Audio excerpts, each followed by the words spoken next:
नमस्कार, आप देख रहे हैं दृष्टि न्यूज। मैं हूं आपके साथ गुंजा। मध्य प्रदेश सरकार के कैबिनेट मंत्री, राज्य मंत्री और संसदीय सचिवों का इनकम टैक्स अब नहीं भरेगी। मध्य प्रदेश सरकार 52 साल पुराना फैसला बदला। मध्य प्रदेश सरकार ने 1972 में एक शव फैसला लिया था, जिसमें मध्य प्रदेश के कैबिनेट मंत्री, राज्य मंत्री और संसदीय सचिवों का इनकम टैक्स मध्य प्रदेश सरकार अपने खजाने से भर दिया थी और जो मंत्रियों की जेब से जाना चाहिए था।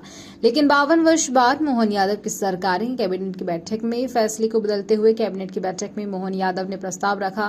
प्रदेश के कैबिनेट राज्य सहित सभी मंत्रियों का इनकम टैक्स का भुगतान वह खुद अपनी जेब से करेंगे। मध्य प्रदेश सरकार इस पैसे को नहीं भरेगी, जिससे सरकार के खर्चे से यह फैसला बचेगा। उस पर से सभी मंत्रियों ने मुख्यमंत्री के प्रस्ताव का समर्थन किया। इस खबर के आते ही जनता में खुशी का माहौल है।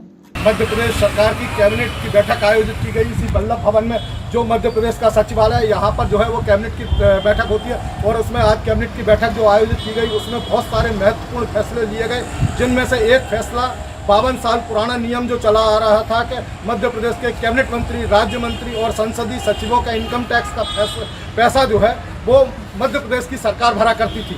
लेकिन मोहन यादव की सरकार ने ये फैसला लिया है कि चाहे वो कैबिनेट मंत्री हो, राज्य मंत्री हो या संसदीय सचिव हो, उन सभी के इनकम टैक्स का पैसा वो खुद अपनी जेब से भरेंगे, मध्य प्रदेश की सरकार नहीं भरेगी, जिसके लिए मंत्रियों ने भी अपनी स्वीकृति प्रदान की है। दृष्टि न्यूज के लिए यशपाल यादव, वल्लभ भवन, भोपाल। आज कैबिनेट की बैठक में कई सारे निर्णय लिए गए, जिन निर्णयों के माध्यम से हमारी अपने उत्तरदायित्व का भी निर्धारण होता है, साथ साथ प्रदेश की प्रगति के लिए दूरगामी दृष्टि से उन निर्णयों का बड़ा महत्व है। जैसे एक निर्णय हमने किया कि हमारे अपने सभी मंत्रीगण अपने अपने इनकम टैक्स की दृष्टि से स्वयं का व्ययन करेंगे, वो शासन से कोई वित्तीय भार उसमें नहीं लेंगे। तो आयकर की दृष्टि से 1972 का एक नियम था, जिसमें विवरणी में मंत्रीगणों का या संसदीय सचिव तक का भी सारा व्यय राज्य सरकार के खाते में जाता था, उनके माध्यम से होता था।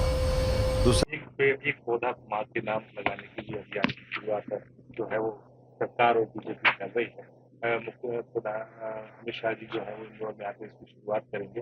कैसे देखें सर, पूरे मध्य प्रदेश में जब इतने सारे पेड़ लगाए जाएंगे तो कहीं ना कहीं पर्यावरण को जो क्षरण हो रहा है उसको भी बचाया जा सकेगा और जो एक मानसिक शांति वो भी मिलेगी। दूसरी बात, प्रधानमंत्री मोदी जी की जो एक मंशा है उसको भी आगे बढ़ाएगा।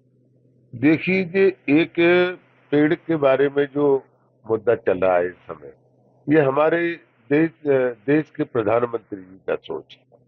देश के प्रधानमंत्री जी की पहल है।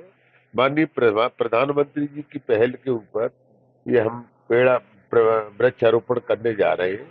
आज जो हमें शुद्ध ऑक्सीजन नहीं मिल रहा है हमारे प्रदेशों में और देशों में, कुछ प्रदेशों में वृक्षों की कटाई हो रही है, उसके वजह से हमें ऑक्सीजन लेवल में काफी दिक्कत आ रही है। इससे पेड़ लगाने से, चाहे वो पंचायत लेवल पर हो, चाहे वो नगर निगम लेवल पर हो, चाहे और अन्य लेवल पे, इससे हमें काफी लाभ मिलेगा और ऑक्सीजन, शुद्ध ऑक्सीजन मिलने में हमें लाभ मिलेगा, लेकिन थोड़ा समय लगेगा। क्योंकि हम पेड़ लगाते हैं लेकिन पेड़ को सुरक्षित नहीं रख पाते।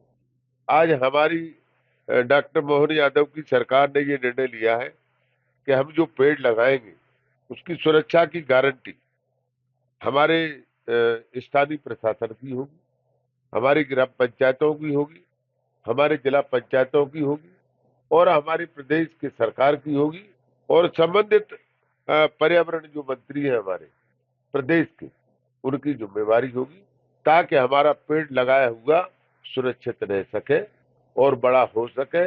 जब बड़ा होने पर हमें उसका लाभ मिले तो शुद्ध हम लोगों को ऑक्सीजन मिलेगा।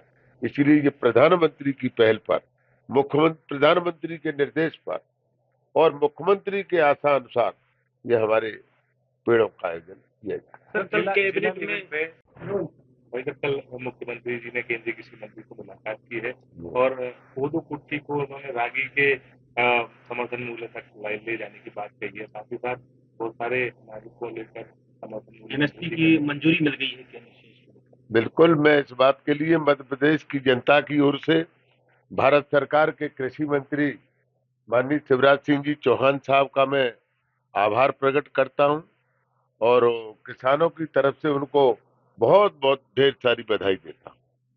सर कल कैबिनेट की बैठक में एक नया प्रयोग करने जा रही है सरकार, जिसमें स्टूडेंट जो एग्रीकल्चर स्टूडेंट होते हैं उनको जिला की प्रयोगशाला में मृदा परीक्षण के लिए उनको लगाया जाएगा, ताकि किसानों की मिट्टी का परीक्षण हो सके और फसल की उपज अच्छी हो। देखिए, उसका परीक्षण हम निश्चित तौर पर हमने तय किया था पहले से ही, और कर मुझे आज ही पता लगा है, मैं कैबिनेट में नहीं था, लेकिन वो हमारा मामला कैबिनेट में पास हो गया है और उसको हम पीपी मोड पर करने जा रहे हैं और उससे हमारे हजारों की तादाद में नौजवानों को रोजगार मिलेगा।